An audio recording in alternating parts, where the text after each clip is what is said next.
محنت کرنی پڑتی ہے ابراہیمی بننے کے لیے، اسماعیل جیسے اولاد تو رب العالمین انعام میں عطا کرتا ہے۔ ابراہیمی بننے کی کوشش کرو، اپنے انا اور تکبر، بغض، عداوت، الٹے سیدھے کام، ان کو چھوڑنا پڑے گا۔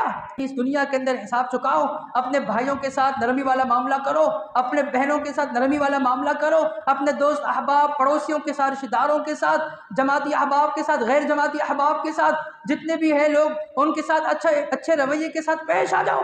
وَقُولُوا لِلنَّاسِ حُسْنًا، لوگوں کے ساتھ اخلاق سے پیش آؤ، یہ انتہائی ضروری ہے۔ آج آپ دیکھیں کہ ہم اتنی قربانیاں کرتے ہیں، معذرت کے ساتھ ہماری قربانیوں میں روح نہیں ہے، قربانیوں میں روح نہیں ہے۔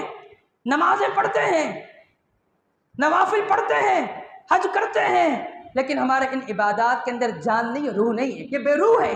وجہ کیا ہے؟ وجہ یہی ہے، نماز پڑھیں گے خشوع خضوع نہیں ہے، بے روح ہے۔ اور اگر قربانی کرتے ہیں لیکن ساتھ میں ہم دوسروں کے حقوق کو بھی قربان کر رہے ہوتے ہیں، رب العالمین کو مقصود یہ نہیں ہے کہ آپ بڑے سے بڑا جانور لے کر آؤ، رب العالمین کو تو مقصود یہ ہے کہ اخلاص کے ساتھ آپ ایک حصہ بھی ڈالیں گے۔ فرمایا لن ینال اللہ لحومها ولا دماؤها ولکن ینالہ التقوی منکم، جو انسانیت کو نہ تڑپائے، جو بوڑھی ماں کو نہ تڑپائے، جو بوڑھے باپ کو نہ تڑپائے، جو بھائیوں کو نہ تڑپائے، جو بہنوں کو نہ تڑپائے، ان کے حقوق پر ڈھاکہ نہ مارے، کہ یہ اللہ کو مطلوب ہے۔ باقی اس کا گوشت تم کھاتے ہو، اس کا خون زمین پہ گرتا ہے، اللہ کو اس میں سے کچھ نہیں پہنچتا۔ اللہ رب العالمین کو جو پہنچتا ہے وہ تمہارے دلوں کا تقویٰ پہنچتا ہے۔